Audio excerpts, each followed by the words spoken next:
तो भागवत जी कहते हैं कि कृष्ण को जानना हो, कृष्ण की कृपा जानना हो, कृष्ण की कृपा को प्राप्त करना हो तो भगवान से बिजनेस मत करो, भगवान से अपना संबंध स्थापित करो। जब भगवान से संबंध स्थापित हो जाएगा, वृंदावन में महान संत हुए, नाम है राधा बाबा। तो राधा बाबा ने एक ग्रंथ लिखा है, उस ग्रंथ में उन्होंने एक बड़ा सुंदर भाव दिया है। क्या भाव दिया है कि हम प्रभु हम सांसारिक मनुष्य हैं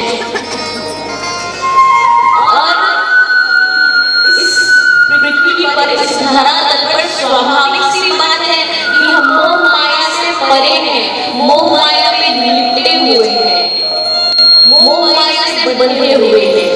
हमारे जीवन में कष्ट आएगा, हमारे जीवन में दुख आएगा, हमारे जीवन में विपत्तियां आएंगी और जब हमारे जीवन में कृष्ण दुख दर्द आएगा तो इस दुख दर्द को समाप्त कौन करेगा?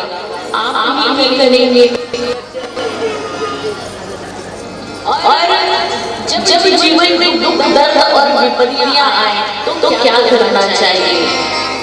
जिस चीज से आप परेशान हैं, जो चीज आपको सता रही है, सबके घर में पूजा का स्थान होता है ना, सबके घर में होगा और आप जिस भी भगवान को मानते हैं वहां जाइए।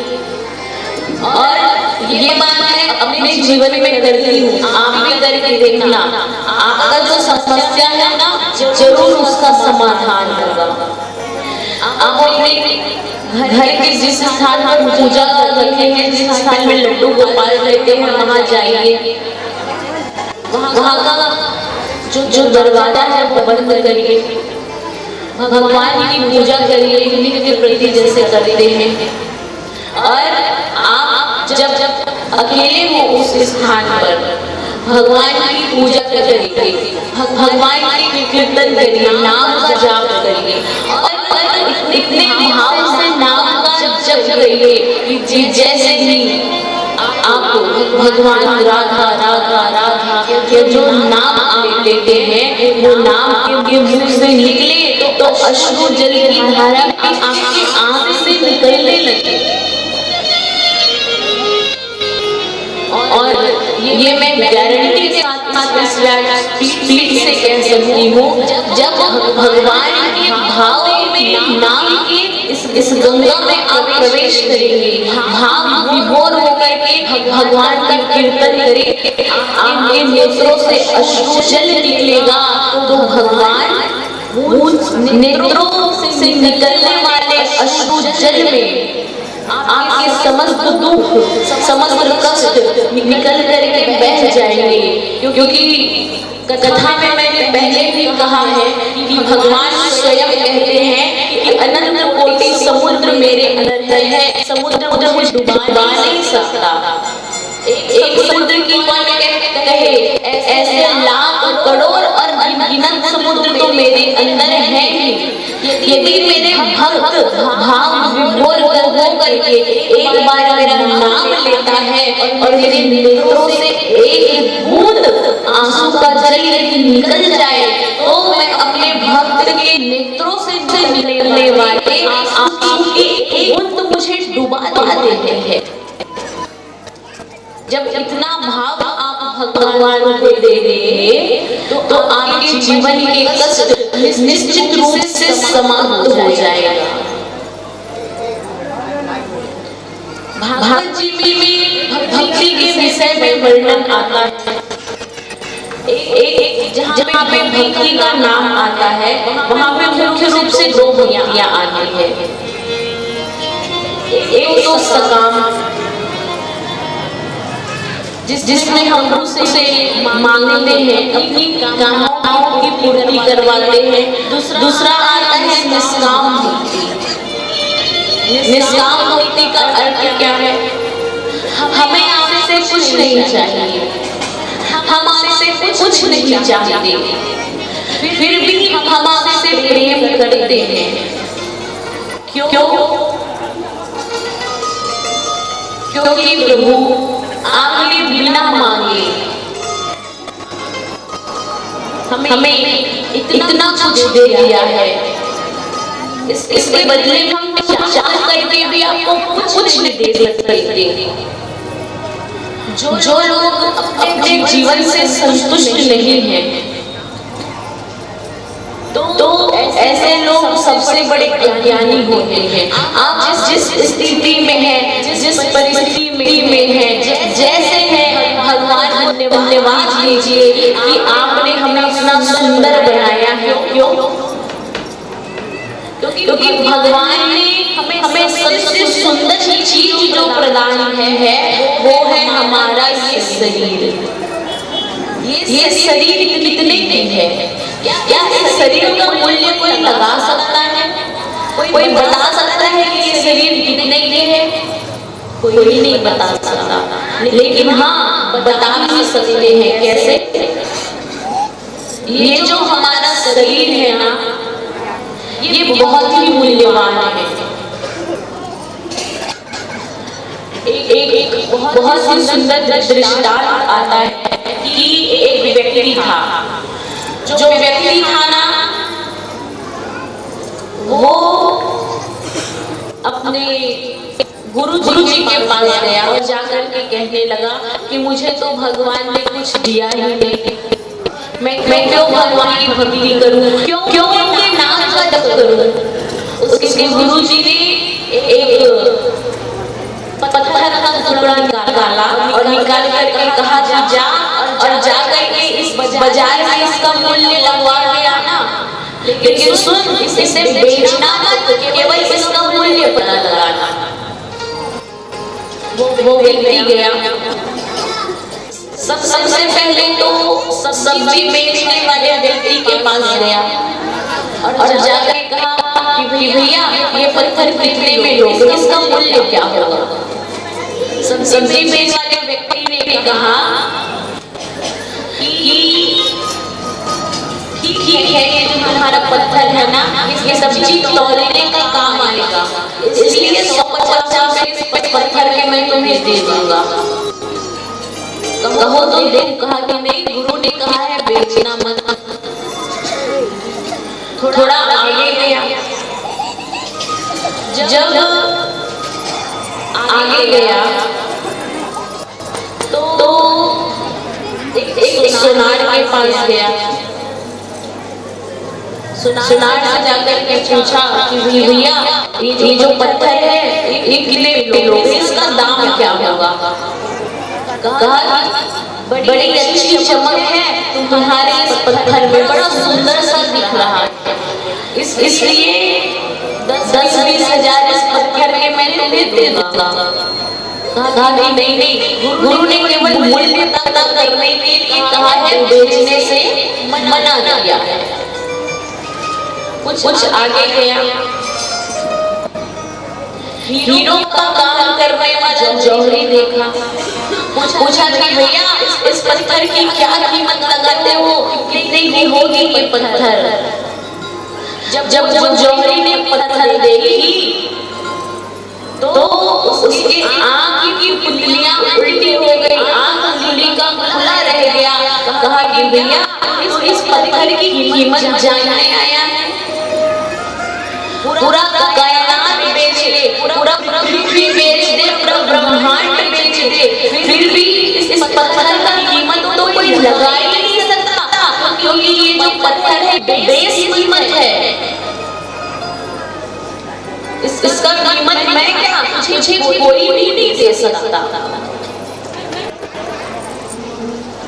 जो शिष्य परेशान हो गया, हैरान हो गया, भागा अपने गुरु जी के पास गया और जाकर के कहा कि ये कैसा पत्थर है, कोई 10-20 रुपए कहता है, 1000 10,000, और किसी ने कहा कि ये बेकीमत है, इसकी कोई कीमत नहीं है।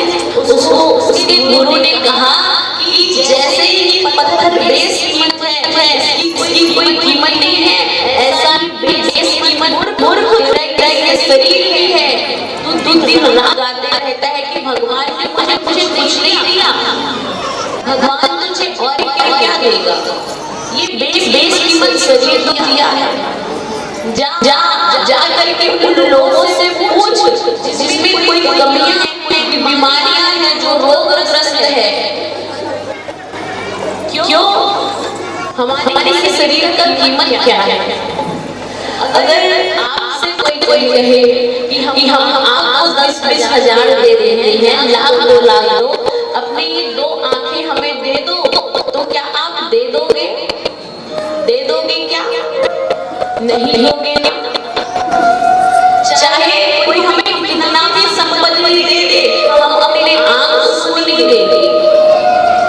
कोई आपको कहे आप हमसे 10-20 लाख रुपए ले लो, हमारे आंतरिक अंग खराब हो गए हैं और आप अपने किडनी, लीवर, फेफड़े ये सभी हमें दे दो, इसके बदले में हम तुमको अपार संपत्ति देंगे, तो क्या आप अपने आंतरिक अंगों से दे दोगे? नहीं दोगे ना। क्यों? क्योंकि आंतरिक अंग इतना मूल्य है जिसका कीमत लगा ही नहीं सकते, जिससे बिना जीवित ही नहीं सकते। कहने का भाव क्या है? कहने का भाव इतना मात्र है कि भगवान ने जो हमें ये शरीर दिया है, ये कीमत है, इसका कोई मूल्य नहीं है, इसका मूल्य हम नहीं लगा सकते। और भगवान ने हमें ये बेशकीमत शरीर दिया है। हाथ सुंदर है, पाँव सुंदर है, 2 नेत्र सुंदर है, 2 कान सुंदर है, मुखमंडल सुंदर है, तो भगवान से शिकायत करना छोड़ो और भगवान को धन्यवाद दो। अपने मानव जीवन को सार्थक बनाओ, इस जीवन के महत्व को, जीवन को समझो। और जो एक भक्त मांगता है, अनेक भक्तों का प्रसंग भागवत जी में आप सबने सुना है। भगवान ने स्वयं भक्ति महारानी को इस पृथ्वी पर छोड़ा है। क्यों? हमारे लिए। लेकिन हमारे कारण भक्ति महारानी की स्थिति कैसी है? भक्ति महारानी दुखी है। और कैसे दुखी है? निखन्ना खिन्न मानसः वृद्धो वदीतो विश्वसंताप चेतसः। भक्ति महारानी मन से दुखी हो गई है। कहते हैं मन से तो कोई पूछता ही नहीं, मन से मेरी कोई व्यक्ति भक्ति करता ही नहीं। लोग तो केवल मुक्ति पीछे भागते हैं कि हमें मुक्ति मिल जाए, मुक्ति मिल जाए, कष्ट से मुक्ति मिल जाए, रोग से मुक्ति मिल जाए, दुखों से मुक्ति मिल जाए, आपत्तियों से मुक्ति मिल जाए। हमारे जीवन में जो भी कष्ट है बस उससे मुक्ति मिल जाए। चाहते हैं कि सभी को मुक्ति मिले, चाहते हैं ना, सभी चाहते हैं। कोई रोग से, कोई कष्ट से, कोई दुख से, किसी को हाथ पैर में दर्द है उससे मुक्ति चाहता है, किसी को कोई गंभीर रोग है उससे मुक्ति चाहता है, किसी के ऊपर कर्ज है कोई कर्ज से मुक्ति चाहता है, किसी को बहुत ज्यादा मानसिक कष्ट है, मानसिक कष्ट से वो मुक्ति चाहता है। लेकिन मुक्ति मिलेगी कैसे? ना स्वयं कहा है कि तुम भक्ति प्रिया सस्यो स्वतः प्राण तो भिका प्रिया। अरे भक्ति तो दुखी होती है ये सांसारिक मानवों के कारण, जिनकी बुद्धि बड़ी मैली सी है। तू तो भगवान को इतनी प्रिय है, इतनी प्रिय है कि तू जैसा कहती है, तू जैसा भगवान को नचाए, भगवान वैसा नाचते हैं, प्राणों से अधिक भगवान से प्रेम करते हैं। तू दुखी होती है। और ये जो भक्ति है ना, इसकी दासी कौन है? कौन है इसकी दासी? इसकी दासी है मुक्ति।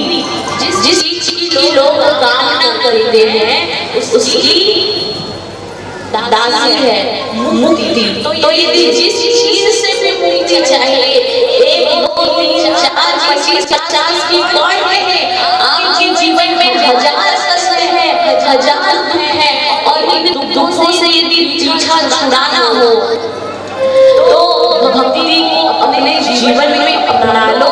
भक्ति की धारा अखंड अविरल रूप से अपने जीवन में प्रवाहित कर लो।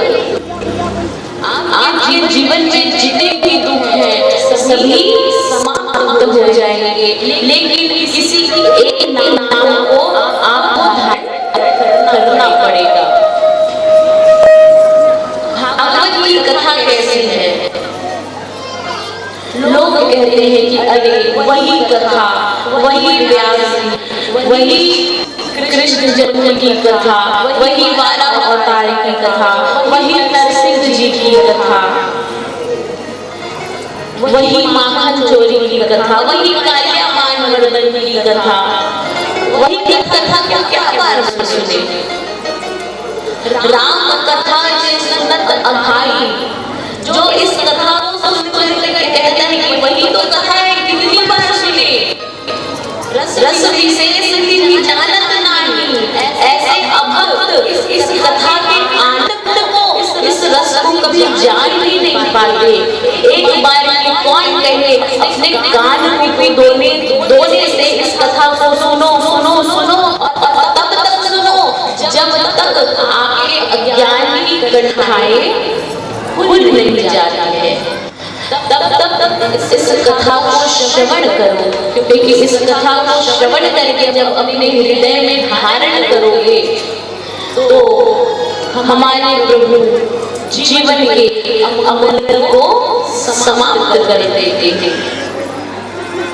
आज भागवत जी की कथा का सप्तम दिवस है और इस सप्तम दिवस की कथा में हम प्रवेश करने जा रहे हैं। इस कथा को हमें सार्थक बनाना है। इस कथा को सार्थक कैसे बनाएं? इतना सुंदर आयोजित किया गया है। जब भागवत की कथा है ना तो अंतिम में चढ़ोतरी किया जाता है ना, किया जाता है। तो मैंने आपको इतने तक कथा सुनाया है, इसके बदले कुछ देना तो पड़ेगा, तो आप सभी देखिए, मुझे आपसे धन दौलत कुछ नहीं चाहिए। भगवान की कृपा से मेरा जीवन बहुत सुंदर चल रहा है और जब मैं कथा करने जाती हूँ तो विशेष रूप से मेरा कुछ मांग नहीं होता है। क्योंकि मेरी कथा करने का उद्देश्य ये है कि मैं अपने सनातन धर्म के लिए लोगों को जागृत करूँ, अपने भगवान की कथा सुनाओ। किसी एक व्यक्ति का जीवन के लिए मेरी कथा से बदल गया तो मानो ये कथा सार्थक है। कोई एक व्यक्ति जो मांस मदिरा का सेवन करता है वो मदिरा पान करना छोड़ दे, संकल्प ले कि हम 6 महीने तक मदिरा पान नहीं करेंगे, 1 साल तक मदिरा पान नहीं करेंगे। एक बार में नहीं हो सकता, लेकिन यदि धीरे धीरे धीरे कोशिश करते रहो तो ये जरूर होगा। जो भक्षण करते हैं, जो मांस खाते हैं, ऐसे लोग संकल्प कर दो, हाथ जोड़ के मैं प्रार्थना करूं कि अपने जीवन में शुद्ध सात्विक शाकाहारी भोजन ग्रहण करो। इसी में इस कथा की सार्थकता है। जीवन में जिस तामस गति को आप अपनाए हुए वो क्या आपकी कीर्ति को प्रकाशवान बनाती है? वो क्या आपके वैकुंठ में परम पद की व्यवस्था करते हैं? नहीं। जिस जीव को आप मार करके खाते हो अपनी जिह्वा के स्वाद के लिए, वही जीव मृत्यु के समय आपकी प्रतीक्षा करते रहिए कि कब इसकी मृत्यु हो और हम इसको खाएं।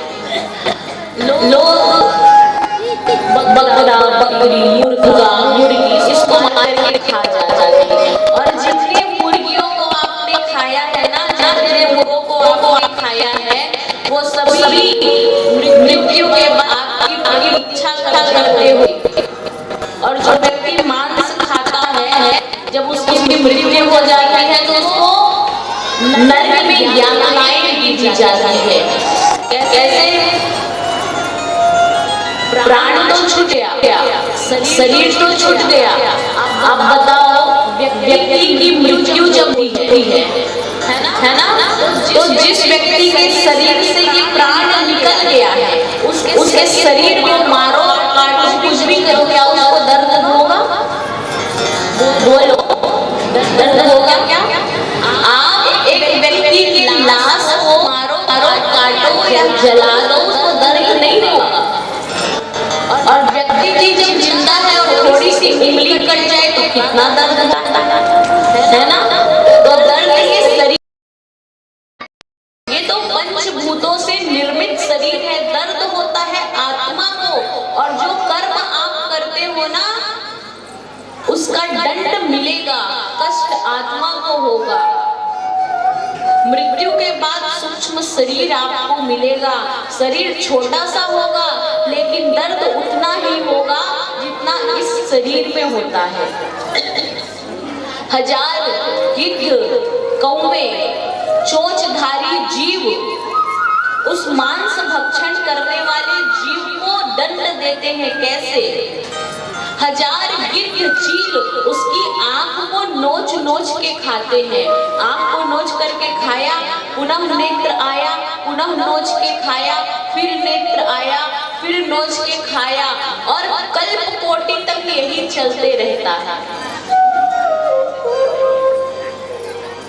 कल्प कोटि तक यही प्रक्रिया चलते रहती है। गिद्ध चील आंख को नोच नोच के खाते हैं, फिर आंख आया, फिर नोचा, फिर आंख आया, फिर नोचा। तो आप बताओ, छोटे से इस जिह्वा की स्वाद के लिए इतना काम करना उचित है क्या? उचित तो नहीं है, फिर भी करते हो। छोड़ देते हो वो भोजन जिसमें एक बाल होता है, छोड़ देते हो वो भोजन जिसमें एक बाल होता है, तो क्यों खाते हो वो अंडा जिसमें एक माँ का लाल होता है? लोग कहते हैं कि अंडा तो सात्विक है। अरे भैया, सात्विक कैसे हो गया? उसको छोड़ोगे तो उसमें से भी जीव निकल आएगा।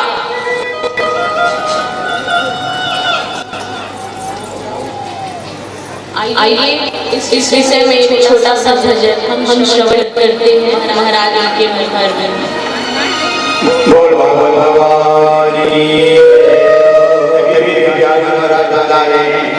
कि हम जो वो जीव से बिना दया काट देते हैं, और जिसका जीव चला जाता है क्या हो जाता है? क्या कहता है? जिसका जीव चला जाता है वो क्या हो जाता है? मुर्दा। क्या हो जाता है? एक मुर्दा हुआ, एक मुर्दा मनुष्यों का है। सब कहते हैं सब छोटे प्राणी मुर्दा, छोटे प्राणी मुर्दा, सब छोटे प्राणी मुर्दा, छोटे प्राणी मुर्दा, सब छोटे प्राणी मुर्दा, छोटे प्राणी मुर्दा, छोटे छोटे प्राणी मुर्दा, छोटे प्राणी मुर्दा, सब छोटे प्राणी मुर्दा, छोटे छोटे प्राणी मुर्दा, छोटे छोटे प्राणी मुर्दा, छोटे छोटे प्राणी मुर्दा, सब छोटे प्राणी मुर्दा, छोटे छोटे प्राणी मुर्दा, सब छोटे प्राणी मुर्दा, छोटे छोटे प्राणी मुर्दा,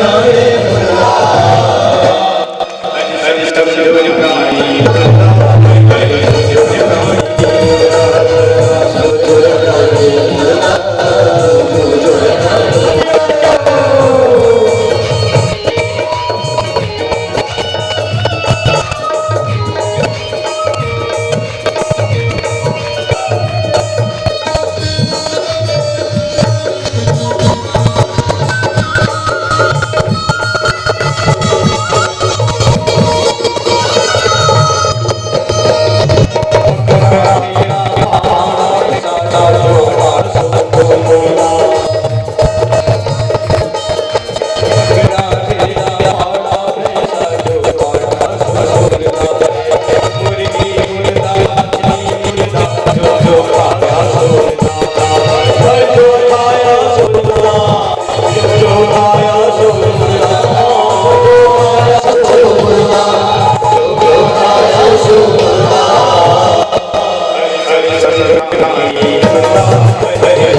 कुछ समय स्वागत में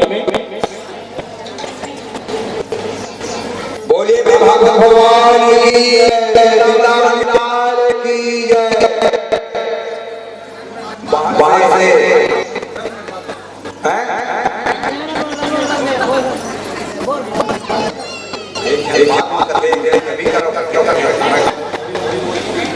जो बाहर से हमारे सम्मानित व्यक्तियों का राधे नाम का स्वागत करना है और हमारे सम्मान्य व्यास जी से आशीर्वाद लेना है।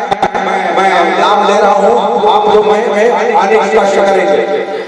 हाँ, जवाहर जमड़ी श्रीमान सम्मानी बोधराज जी बदरा हमारे भाचा केदार वर्मा सरपंच बदरा भोजरा वर्मा जी कृपया आगे जाइए। मैं नाम लेते जा रहा हूँ। मोतीलाल त्रिपाठी गुरु जी, मनीराम पासी, सुखी वर्मा चौधरी आ जाए करके।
कृपया ध्यान देंगे हमारे परम सम्मानीय आदरणीय प्रदीप कुमार प्रधान सीओ जनपद पंचायत खरिया और पूरा स्टाफ मंच पर आ जाए। राधे नाम की गमछा से हमारे प्यारे आशीर्वाद।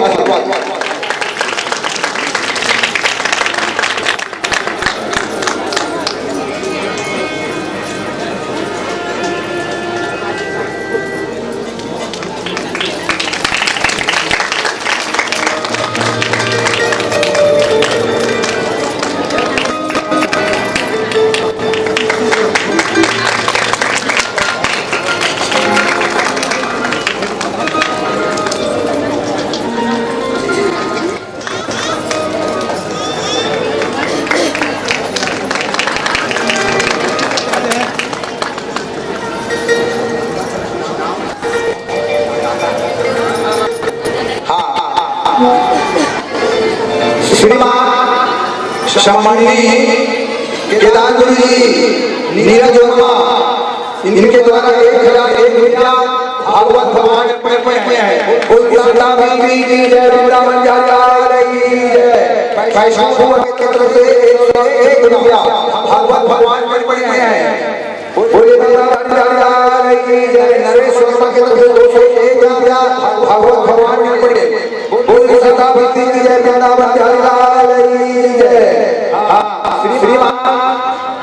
अशोक जी उनके परिवार की तरफ से 551 रुपया भागवत भगवान में पड़ के 501 रुपया रामनाथ विकी एवं विकास वर्मा की तरफ से भागवत भगवान में पड़ के साथ भक्ति की जय वृंदावन बिहारी लाल की जय।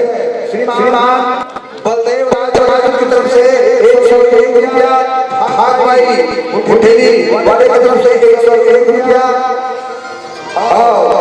लक्ष्मण यादव की तरफ से 25 रुपया और विश्वनाथ वर्मा की तरफ से 51 रुपया 1 काठा गेहूं भागवत भगवान में पड़े हैं। और श्रीमान गोपाल श्रीवास रजनीकांत श्रीवास ममता श्रीवास को 551 रुपया भागवत भगवान में पड़ के बोल सदा बंदी की जय वृंदावन बिहारी लाल की जय।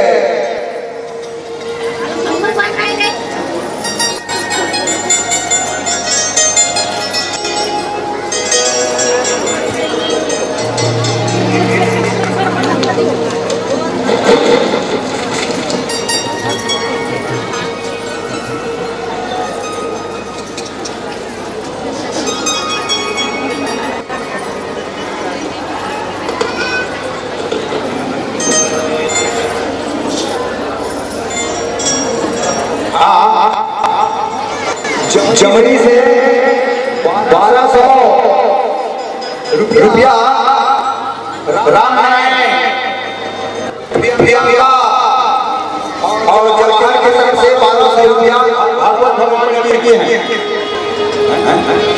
और और लड्डू इनके तरफ से 1200 रुपया भागवत भगवान में पड़ के कोई की श्रद्धा की जय वृंदावन बिहारी लाल की जय भागवत भगवान की जय।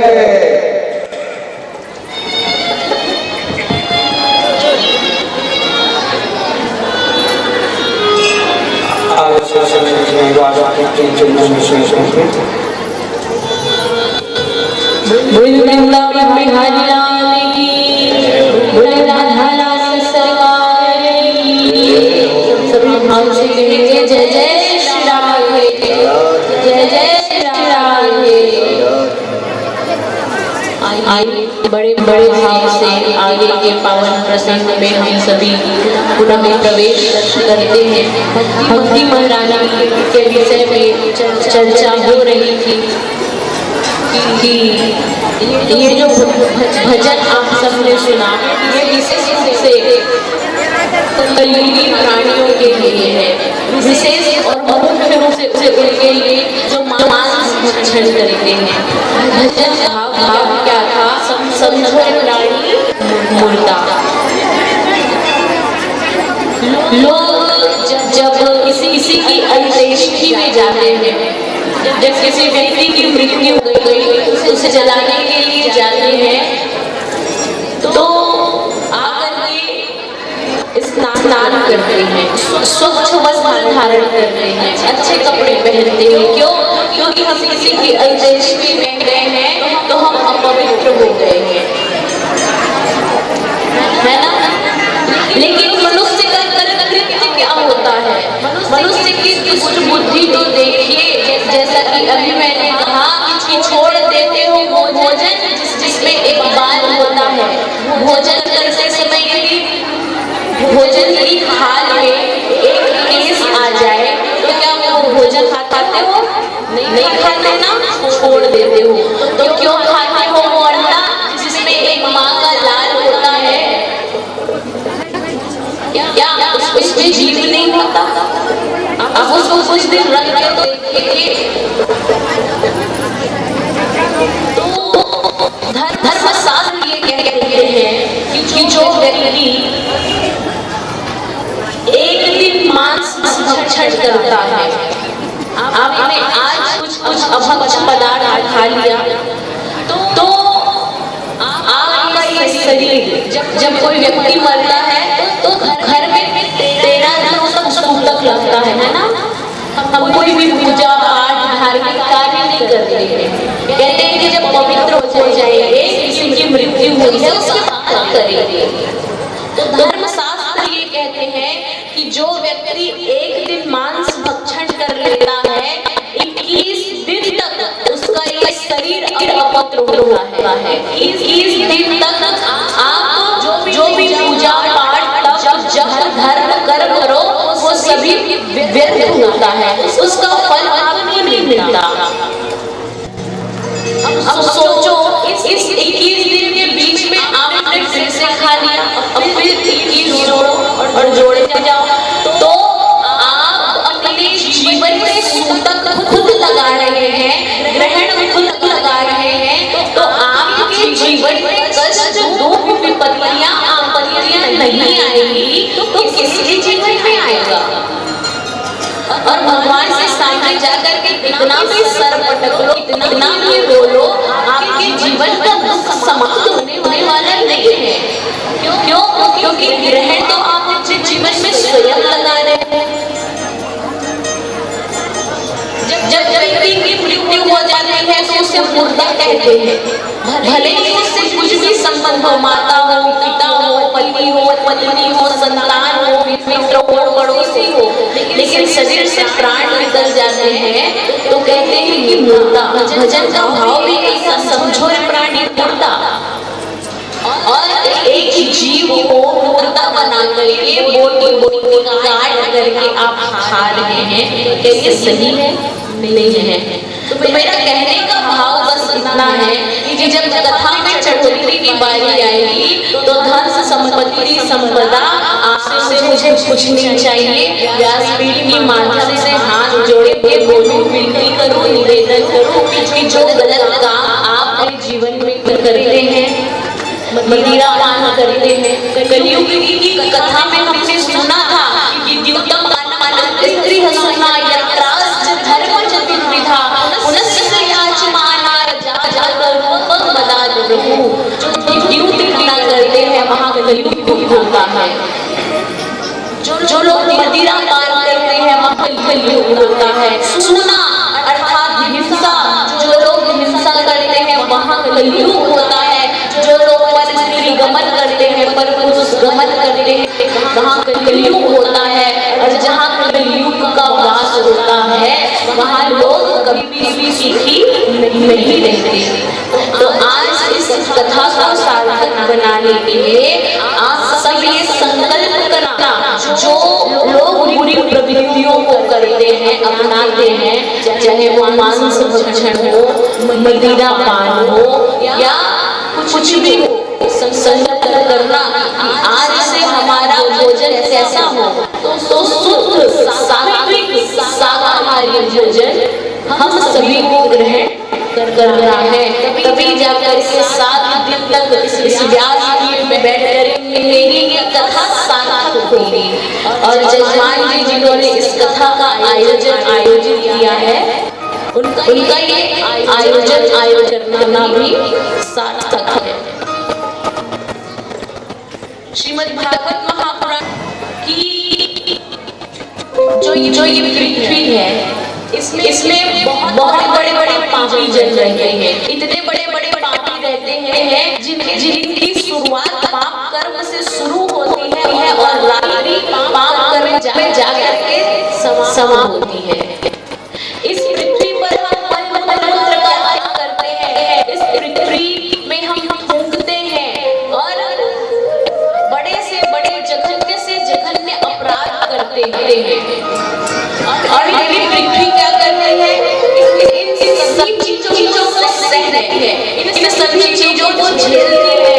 देवी पृथ्वी कहती है कि तुम पापी व्यक्ति है, तुमने पाप कर्म किया है और मेरे लिए भार स्वरूप है, ऐसा कहकर के किसी को दंड देती है? नहीं देती है।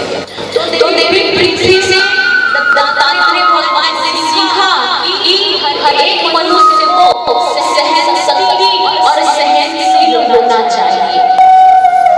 सभी के अंदर सहन शक्ति की भावना होनी चाहिए और अपने कर्मों को प्रभु को समर्पित करना चाहिए। तत्पश्चात दत्तात्रेय भगवान ने चंद्रमा को बनाया। चंद्रमा से क्या सीखा? चंद्रमा से ये सीखा कि रात्रि में जब अंधेरा होता है तो चंद्रमा की रोशनी हमें राह दिखाती है। चंद्रमा की रोशनी में मनुष्य चलते हुए अपने मंजिल तक पहुंच जाता है। चंद्रमा का स्वभाव कैसा है? शीतल, शांति। तो दत्तात्रेय भगवान ने चंद्रमा को गुरु बनाया और इससे सीखा कि मनुष्य का स्वभाव कैसा हो, तो मनुष्य का स्वभाव ऐसा हो बिल्कुल शीतल। उसके सानिध्य में आए, मनुष्य का सानिध्य जो प्राप्त करे उसको केवल शीतलता मिलनी चाहिए। लेकिन हमारा स्वभाव क्या है? यदि कोई हमारे पास अपना दर्द लेकर के आता है तो हम उससे अपना पल्ला झाड़ने लगते हैं। क्यों? क्योंकि दुख दूसरे का है, कष्ट तो दूसरे का है, हमें क्या मतलब? नहीं, भगवान ने हमें बनाया है दूसरों की समस्या का समाधान करने के लिए। मानव की देह, मानव की चाल कछु काम नहीं आते हैं। जीते जी परोपकार पुरुषार्थ का कार्य कर लो। जब मर जाओगे तो आपके हृदय से कहेंगे कि अरे इसके शरीर से दुर्गंध आ रहा है, इसको हटाओ, जल्दी जला दो। क्या उतना समय लगाते हो? इसलिए चंद्रमा को गुरु बनाते हुए सीखा कि जो भी मनुष्य के सानिध्य में जाए, मनुष्य का ये कर्तव्य है, दायित्व बनता है कि मनुष्य उसको शीतलता प्रदान करे। मनुष्य का स्वभाव ऐसा हो कि जो भी मनुष्य के सानिध्य में आ जाए उसको आनंद, परमानंद और ब्रह्मानंद की प्राप्ति कराए, बिल्कुल संतों के समान। संतों का स्वभाव जैसे होता है। जब हमने ऋषभ देव जी की कथा को श्रवण किया था तो हमने जाना था संतों के विषय में। मैंने बताया कि संत कैसे होते हैं। संत हृदय नवनीत से समाना, और इसमें भी गोस्वामी जी ने लिख दिया कि कहा कहीं पर कहीं न जाना। लिख तो दिया कि संतों का स्वभाव नवनीत से समान होता है। नवनीत किसे कहते हैं? मक्खन को। जब दूध से दही जमाई से मक्खन निकाला जाता है और मक्खन को अग्नि में तपाया जाता है, तब जाके उसमें से घी निकलता है। ठीक उसी प्रकार से संतों का स्वभाव होता है। लेकिन गोस्वामी जी ने कहा कि कहाँ कभी पर कहीं में जाना, कह तो दिया कि संतों का स्वभाव नवनीत के समान होता है। मक्खन कब पिघलता है? जब वो अग्नि में स्वयं तपता है, तब जाकर के पिघलता है। लेकिन संत का हृदय कब पिघलता है? संत का हृदय तब पिघलता है जब वो दुखी जनों को देखते हैं, जब उनके पास लोग अपना दुख ले लेकर के जाते हैं, तो निस्वार्थ भाव से वो लोगों का कल्याण करते हैं। जैसे किसी ऋषभ देव जी ने किया, तो भाव किया है कि मनुष्यों का स्वभाव सरल सुंदर हो, जो भी उसके पास आए उसको केवल शांति और आनंद की प्राप्ति हो। तत्पश्चात किसको गुरु बनाया? एक कबूतर को गुरु बनाया। कबूतर से क्या सीखा? कबूतर से क्या शिक्षा ली? एक कबूतर अपनी कबूतरी के साथ एक वृक्ष में रहता। उसी समय एक जुलाहा आया और आकर के अपना जाल बिछाया। जाल में कबूतरी और उस कबूतरी के बच्चे फंस गए और जुलाहा लेकर के उसको चला गया। अब कबूतर अपना सिर पटक पटक करके रोने लगा है, अब मैं क्या करूं, मेरा घर उजड़ गया, मेरी पत्नी मेरे बच्चे सभी चले गए, अब मैं किसके सहारे रहूं, किसके आश्रित रहूं, किसके भरोसे जीवन जीऊं। दत्तात्रेय भगवान ने कबूतर को देखा और देख के क्या सीखा कि मनुष्य को केवल और केवल अपने कर्तव्यों का निर्वाह करना चाहिए, ज्यादा मोह माया की आसक्ति में नहीं पड़नी चाहिए। और ऐसा कब होगा? जब आप अपने ग्रंथों का सानिध्य प्राप्त करेंगे, जब आप अपने ग्रंथों का अध्ययन करेंगे, तब जाकर के ये जो मोह माया की कन्हाएं हैं खुलती है। जैसे राजा चित्रकेतु की कथा आप सबने सुनी थी कि चित्रकेतु की अनेक रानियां थी, लेकिन संतान एक भी नहीं था। उन्होंने यज्ञ करवाया, यज्ञ के प्रभाव से संतान रत्न की प्राप्ति हुई और उसकी अन्य रानियों ने ईर्ष्या के कारण विषपान करा दिया। बालक की मृत्यु हुई। बालक की मृत्यु हुई तो सर पटक पटक करके राजा रोने लगे। नारद जी आए और आकर के परम ज्ञान का उपदेश दिया। कहा ये हे राजा चित्रकेतु, जिसके लिए तुम रो रहे हो उसके आत्मा में मैंने बुलाया है, उससे पूछो क्या वो तुम्हारे मित्र है। आत्मा जब आया तो क्या कहा? गीता के श्लोक से उत्तर दिया, नैनं छन्दन्ति शास्त्राणि नैनं दहति पावकः। कि पिताजी मैं आपका पुत्र हुई नहीं, आपके दुख को मैंने देखा, क्या कितना विलाप कर रहे हैं। अरे मैं तो वो अमर आत्मा हूँ जिसको कोई बांध नहीं सकता, जिसको अग्नि जला नहीं सकती, जल सुखा नहीं सकता। मेरा आपका संबंध बस इतना ही था। मैंने अपने जीवन में पाप कर्म किए थे, 1000 चींटियों को कंडों उबलों में मैंने जला दिया था और वही आपकी रानियां जिन चींटियों को मैंने जलाया था आपकी रानी बन करके आई है। मैंने उनको पूर्व जन्म में अग्नि से जलाया था, इस जन्म में उसने मुझे विष रूपी अग्नि से जला दिया। कर्म का हिसाब बराबर, ना आप मेरे पिता हैं ना मैं आपका पुत्र हूँ। तो कबूतर से दत्तात्रेय भगवान ने सीखा मनुष्य को अपने जीवन में केवल और केवल अपने कर्तव्यों का निर्वाह करना चाहिए और ज्ञानवान होकर के अपने ग्रंथों का सानिध्य प्राप्त करना चाहिए। यदि जीवन में जो चीज उसे प्राप्त है वो कुछ समय बाद उससे उससे छिना जाए, उससे खो जाए या उस पर उसका अधिपत्य ना रहे तो मनुष्य विलाप ना करे, रोए ना, अपने जीवन को समाप्त ना करे। आज समाज में दृष्टिपात करो तो पता चलता है कि लोग आत्महत्या कर रहे हैं। कारण क्या है? बड़ा छोटा सा कारण होता है। आए दिन अखबार में, न्यूज चैनल में देखने को मिलता है कि इस विद्यार्थी ने आत्महत्या कर लिया क्योंकि उसको परीक्षा में कम अंक मिले थे।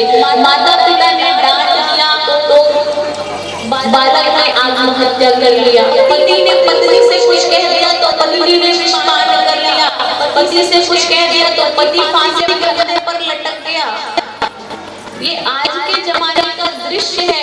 इसलिए दत्तात्रेय भगवान ने कबूतर से सीखा कि व्यक्ति को ज्यादा मोह माया में नहीं पड़ना चाहिए। मनुष्य के अंदर सरल ज्ञान हो, मनुष्य के अंदर विवेक हो, और विवेक कब आता है? बिना महात्मा तदर्जोभिषेकम, जब तक किसी श्रेष्ठ गुरु का सानिध्य प्राप्त ना करो और किसी श्रेष्ठ गुरु के चरणों की धूलि का तिलक अपने मस्तक पर न लगाओ, तब विवेक ज्ञान और सरल ज्ञान नहीं मिलेगा। दत्तात्रेय भगवान ने मधुमक्खी को गुरु बनाया।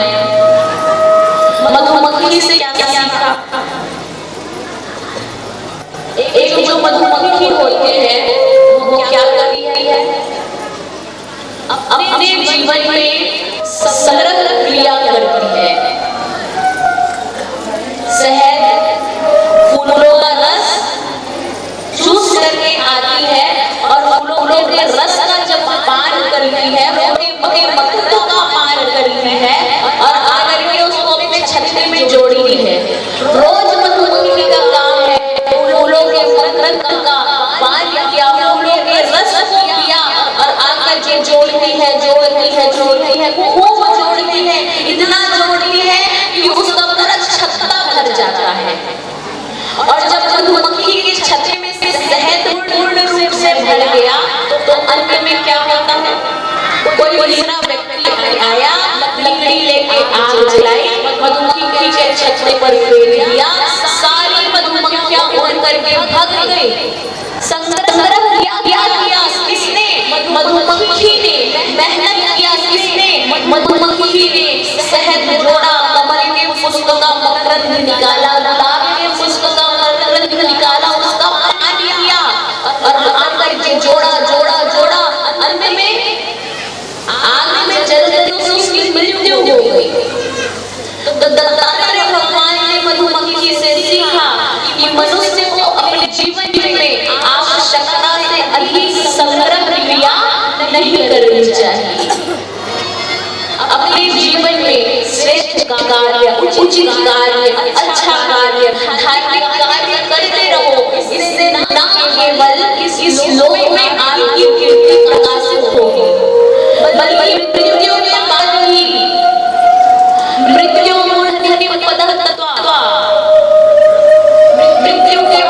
में वैकुंठ जैसे परम पद की आपको प्राप्ति होगी। जीवन में आवश्यकता से अधिक संग्रह क्रिया न करने की शिक्षा दत्तात्रेय भगवान ने एक मधुमक्खी से। मनुष्य जोड़ता है, लोभी बन करके, कंजूस बन करके और अंत में खुद मर जाता है। अब उसके जोड़े हुए धन का उपभोग किस प्रकार से हो रहा है? उसकी संतान अच्छी है तो ठीक है, अच्छी नहीं है तो उसके द्वारा संग्रह किए गए धन व्यर्थ में जा रहे हैं। तो जी अपने जीवन को सार्थक बनाने का काम दीन दुखी भूखियों की सहायता मनुष्य को करते रहना चाहिए, क्योंकि काल व्याल खग्रास त्रास निर्णास हेतवे, ये काल रूपी सर्प है ना, हम अपना मंडल को खोल करके हमारे सिर के ऊपर मंडरा रहा है। कब हमें अपना ग्रास बना ले, कब अपने मुख में हमें समाए कब हमारा भक्षण कर ले, इस चीज की कोई गारंटी नहीं है। अभी बैठे बैठे कथा सुन रहे हैं, कथा कह रहे हैं, क्या हम कह सकते हैं कि हम कल जीवित रहेंगे? कोई इस चीज की गारंटी नहीं दे सकता। इसलिए दत्तात्रेय भगवान ने मधुमक्खी से सीखा कि संग्रह किया करो केवल इसलिए कि जब तक आप जियो उस चीज का उपभोग आप करो और ऐसे कार्य पे धन को खर्च करो जिससे आपकी कीर्ति प्रकाशित हो और वैकुंठ में भी आपके लिए परम पद की व्यवस्था हो। दत्तात्रेय भगवान ने एक वैश्य को बनाया। अब वैश्य ने क्या सीखा, क्या शिक्षा ली? जो वैश्य थी वो दिन रात पुरुषार्थ में लगी रहती थी। सोचती थी कि कोई पुरुष आता मुझे धन देता और चला जाता, कोई आता मुझे धन देता और चला जाता। और ठीक उस बुरे स्वभाव वाली स्त्री के घर के सामने एक संत का घर था। एक संत जी रहते थे जो दिन रात भगवान की सेवा किया करते थे, भगवान की पूजन अर्चन और वंदना किया करते थे। एक दिन संत के जीवन चर्या को देख करके, उनके नित्य कर्मों को देख करके उस वैश्य को भी आत्मग्लानि होती है। वो कहती है, अरे मैं कितनी निकृष्ट स्त्री हूँ, मैं कितनी मूर्ख हूँ, मैं कितनी पापिनी हूँ, मेरा जीवन ऐसे पुरुषार्थ में व्यर्थ जा रहा है। लेकिन जो संत जी रहते हैं उनका जीवन कितना अच्छा है। दिन रात भगवान की सेवा करते हैं, पूजा करते हैं, अर्चना करते हैं। काश मेरा जीवन भी वैसे होता था। और संत जी क्या कह रहे हैं कि कितनी निकृष्ट स्त्री है, दिन रात पुरुषार्थ में लगे रहती है, दिन रात पुरुषों की चिंता करती है, दिन रात लोग जैसे धनी कामना करती है। जो वैश्य का मन है वो लगा है कहाँ? संत के पूजा पाठ, पूजा अर्चना वंदना में। और संत का मन लगा है कहाँ? वैश्य के पुरुषार्थ में। जब दोनों की मृत्यु हुई तो जो संत जी थे वो पहुंच गए नरक और जो स्त्री थी वो पहुंच गई स्वर्ग। संत ने कहा कि मैंने तो अपने जीवन में ऐसा कोई काम नहीं किया है जिसके कारण मुझे नरक की प्राप्ति हो, मुझे नरक में आना पड़े। और वो जो स्त्री थी उसने भी कहा कि मैंने भी ऐसा कोई काम नहीं किया है जिसके कारण मुझे स्वर्ग मिले। उस समय यज्ञ के दूतों ने कहा कि अरे संत, तुम पूजा पाठ तो कर रहे थे लेकिन तुम्हारा ये मन क्या कर रहा था? किसी की चुगली, किसी की बुराई, किसी के बुरे विचारों को सुनना, किसी के बुरे विचारों को देखना। तुम्हारा ध्यान तो पूजा में था ही नहीं। वो भले ही पुरुषार्थ में थी लेकिन उसको आत्मग्लानि थी कि वो जानती थी वो जो काम कर रहा है वो गलत है, वो अच्छा नहीं है। तो दत्तात्रेय भगवान ने वैश्य से क्या सीखा? महाभारत का एक बड़ा सुंदर प्रसंग आता है कि भगवान श्री कृष्ण दुर्योधन के पास गए। दुर्योधन के पास जाकर के कहा कि हे दुर्योधन, ये जो तुम काम कर रहे हो क्या ये अच्छा है? क्या इससे तुम्हारा हित होगा? तुम्हें कौन सा फल प्राप्त हो जाएगा पांडवों से युद्ध करके? तुम्हें क्या मिल जाएगा? उस समय दुर्योधन ने क्या कहा? दुर्योधन ने कहा कि हे कृष्ण, जानामि धर्मं न चैव प्रवृत्ति और जानामि धर्मं न चैव निर्वृत्ति। कि कृष्ण मैं जानता हूँ जो काम मैं कर रहा हूँ वो गलत है, निंदनीय है, निंदा के योग्य है, लेकिन मैं क्या करूँ? जो मेरी प्रवृत्ति है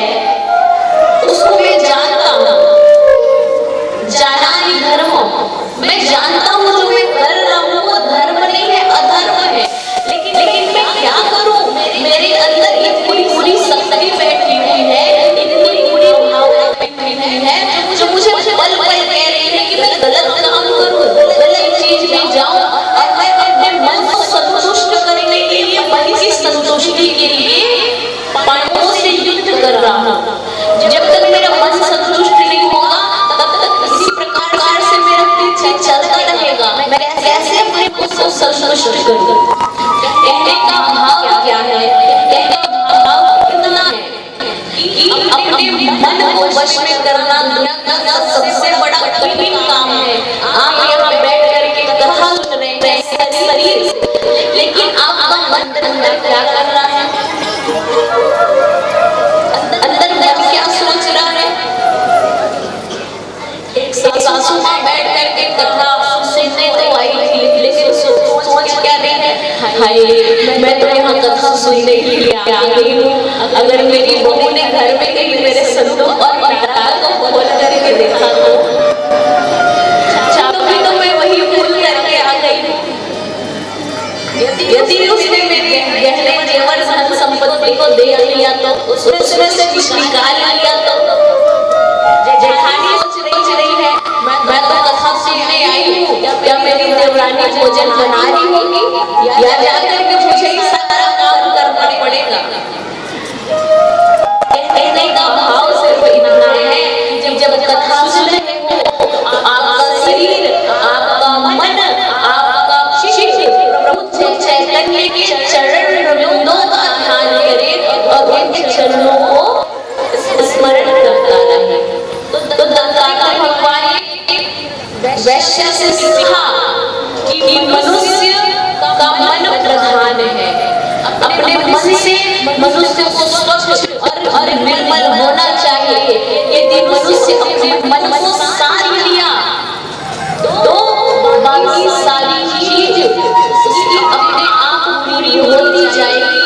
इस मन के वेग को वश में करना बहुत कठिन है, लेकिन हाँ, भगवान नाम संकीर्तन की धारा यदि हमारे जीवन में प्रवाहित हो जाए, हमारे जीवन में आ जाए, भगवान का नाम यदि हम ले ले तो हमारा ये मन और ये मन का वेग भी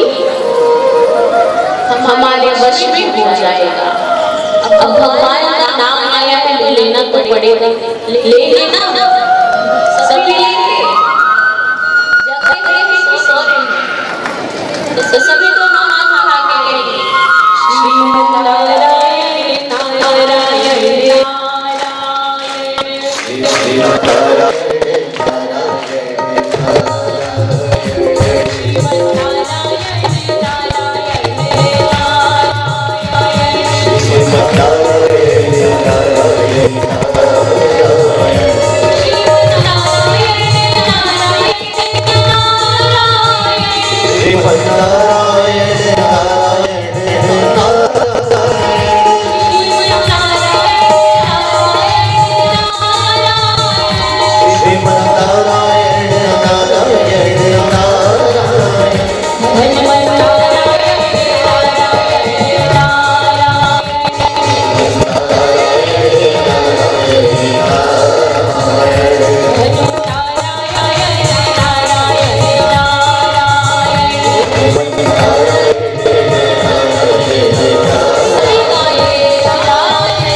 जल्द से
ये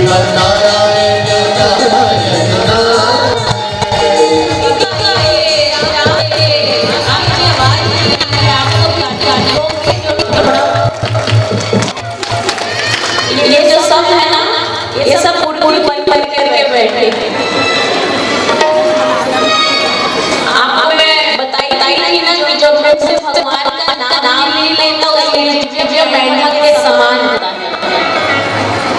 हाँ, इस वजह से जब आप बातें करते हैं ना, यहाँ तक आ जाता है। और जब कीर्तन करने की बारी आती है तो सबके मुंह में जम जाता है। माखन चोरी की तरह लगता है। आप सब अपनी माखन को अपने मुंह में भर के जमा के रखे हैं। उसको मत करके ही खाना है क्या? कि बोलना है ना। रुको, अभी बजाना मत, बड़ा बोलते हैं। सभी मेरे आवाज में आवाज आ जाइएगा। श्रीमन नारायण नारायण नारायण, गाइए। आनंद है। भजन नारायण नारायण नारायण,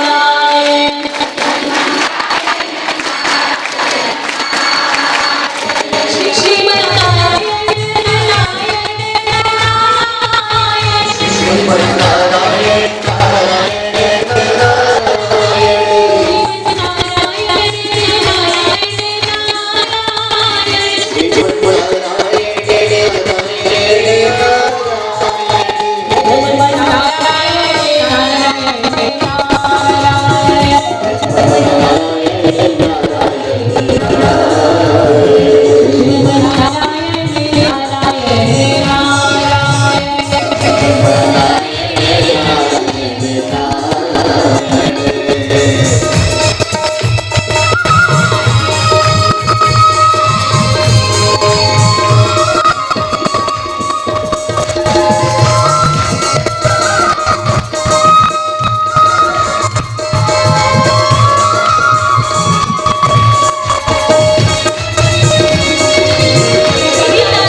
हुआ ना, तो भगवान शंकर भी वहां पे आए हुए थे। और जब आप अच्छे से भगवान का नाम लेते ना, तो इस ठाकुर जी को देखने के लिए शंकर जी आएंगे। आप चाहे शंकर जी को देखना, कौन कौन चाहता है हाथ उठाइए, बोलिए भूतनाथ भगवान की। देखिए जैसे ही भगवान शंकर को बुलाएंगे वो आ जाएंगे। कैलाश के निवासी नमो हर वार, नमो हर वार, आयो शरण ज्ञान समुदाय, आयो शरण ज्ञान समुदाय।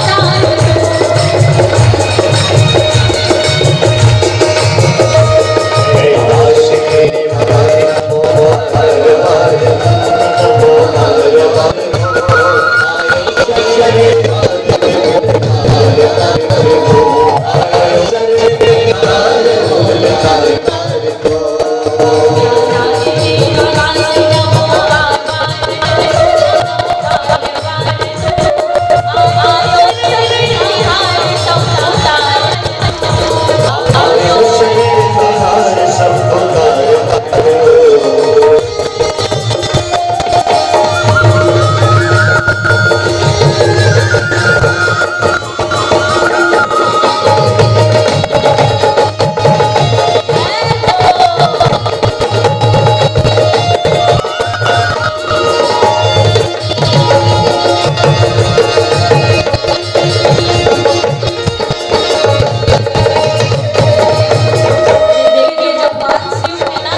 हम सभी पुनः भगवान के इस पावन प्रसंग में प्रवेश करने वाले दत्तात्रेय भगवान की कथा को श्रवण किया गया था। पृथ्वी को गुरु बनाया, वायु को गुरु बनाया।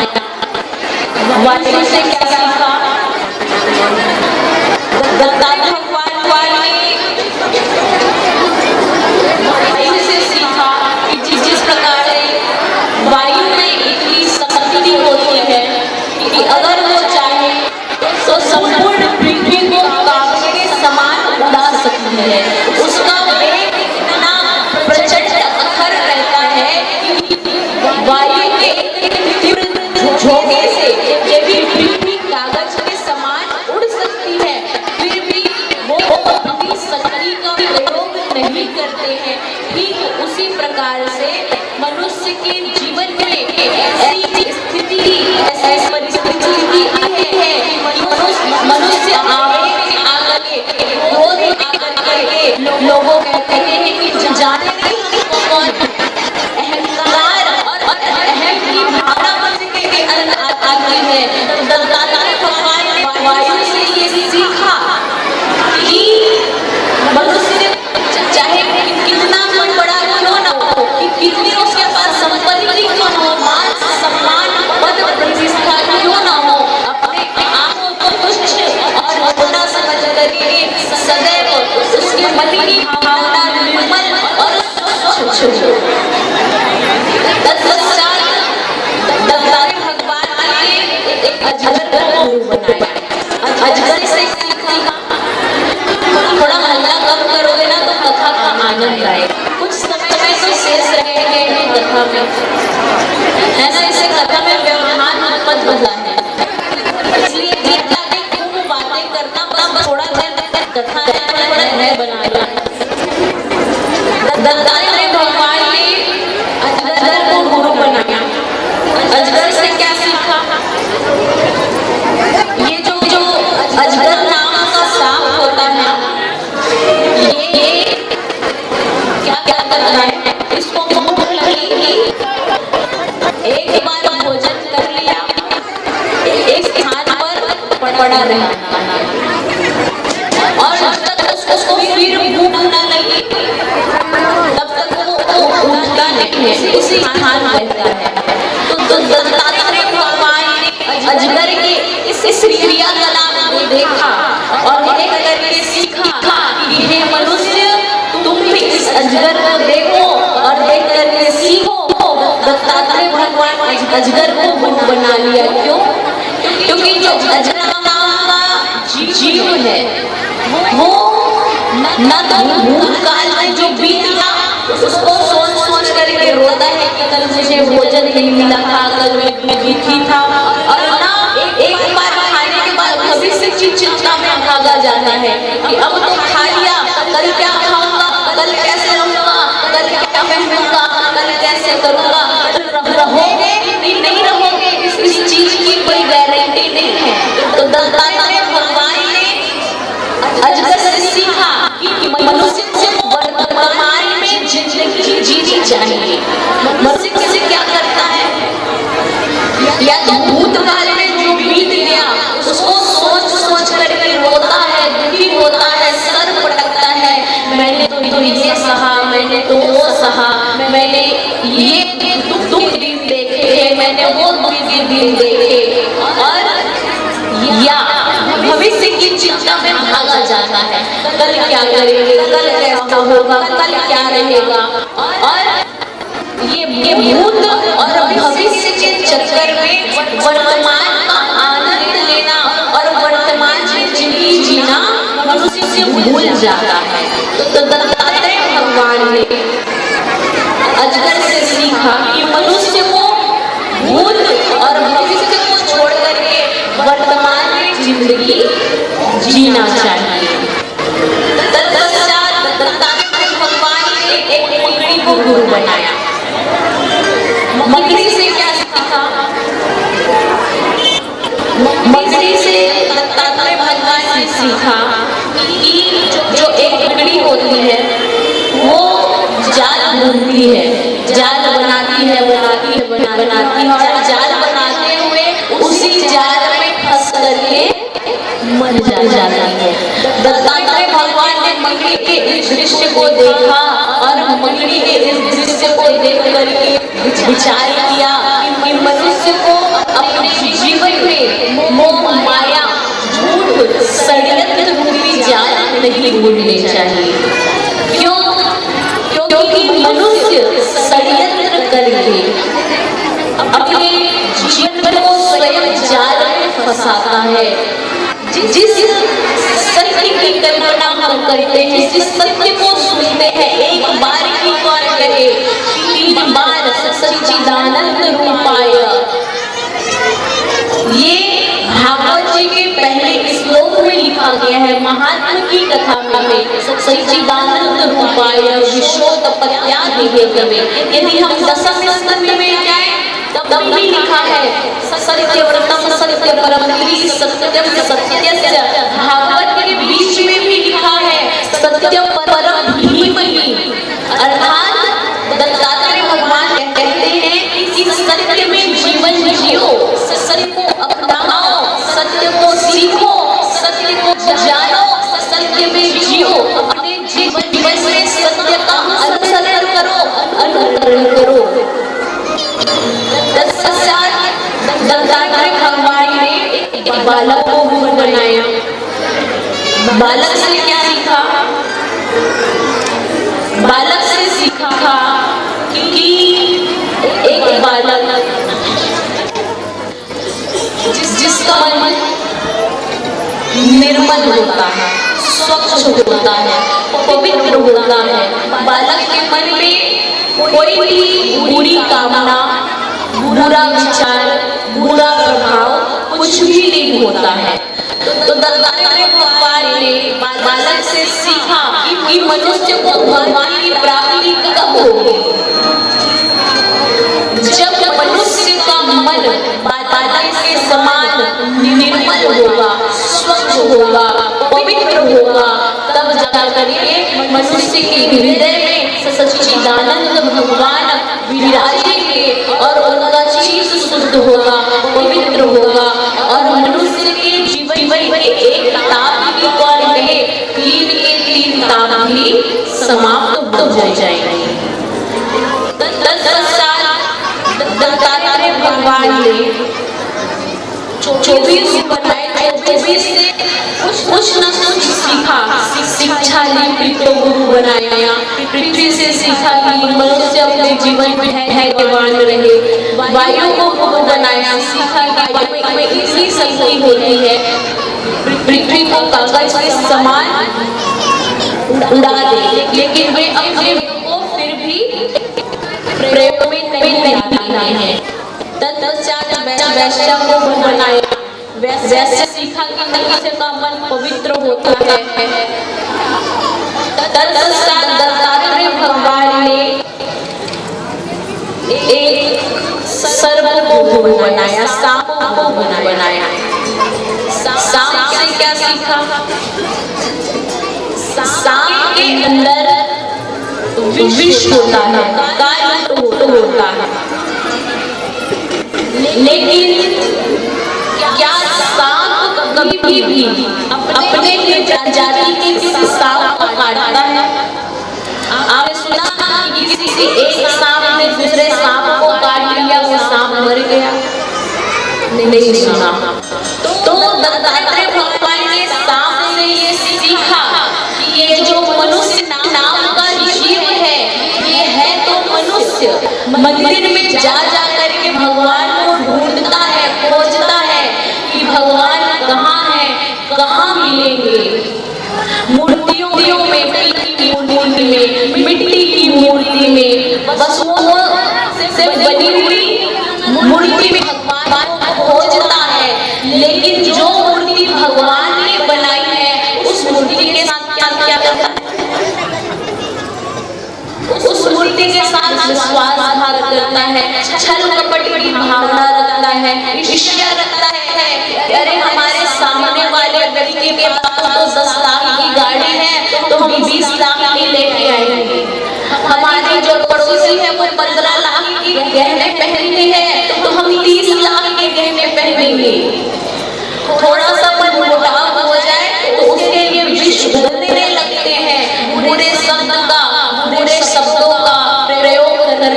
करते हैं। तो दत्तात्रेय भगवान ने सांप से ये सीखा कि सांप कभी भी अपने प्रजाति के सांप पर अपना विष नहीं छोड़ता।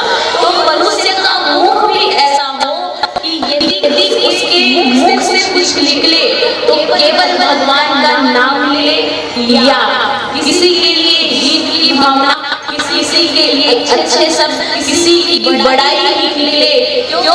क्योंकि बुराई करके हम अपने समय को केवल और केवल व्यर्थ करते हैं और अपने ऊपर पाप की इस गठरी को बांधते हैं। इस प्रकार से दत्तात्रेय भगवान ने 24 गुरु बनाए, 24 कुछ न कुछ सीखा, कुछ न कुछ शिक्षा ली। श्री उद्धव जी महाराज भगवान श्री कृष्ण से कहते हैं कि हे प्रभु, आप तो जा रहे हैं, लेकिन जब आप चले जाएंगे तो ये साधु संत किसके आश्रय में रहेंगे, कहाँ जाएंगे?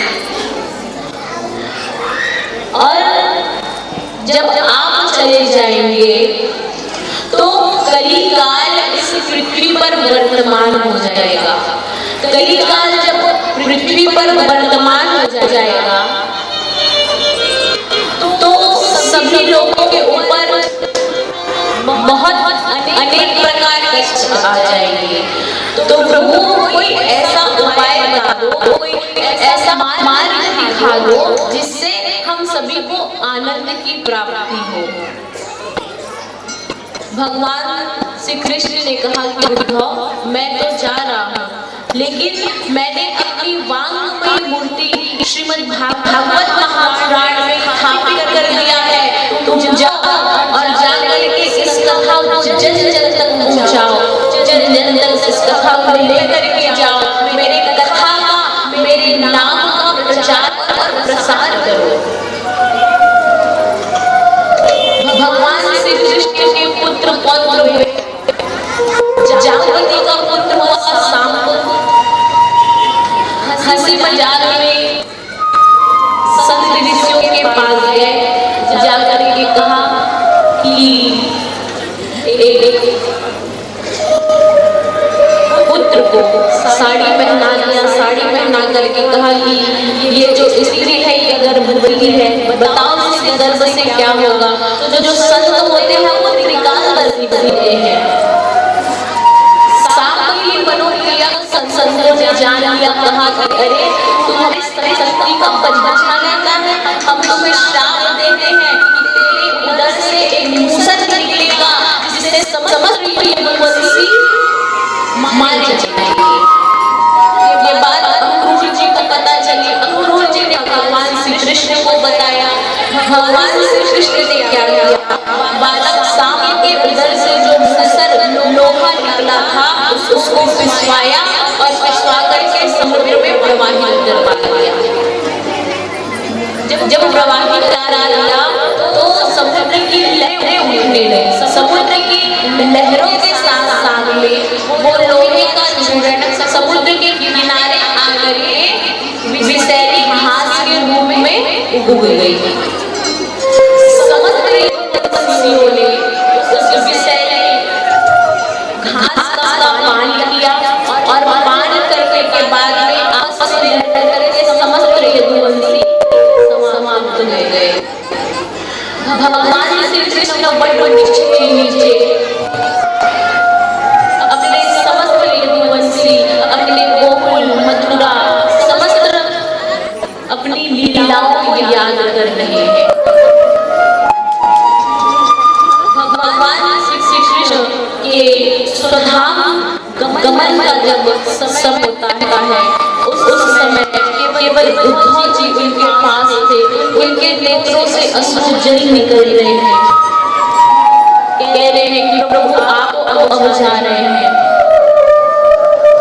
और आपके साथ साथ मैं भी जाना चाहता हूँ।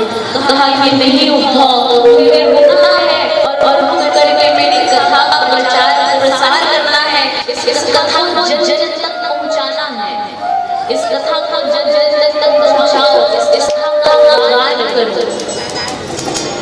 और भगवान ने उसी समय तेज वांगमयी मूर्ति अपनी वाणी रूप विग्रह भागवत जी में स्थापित कर दी। उसी समय जरा नाम का जुलाहा आया।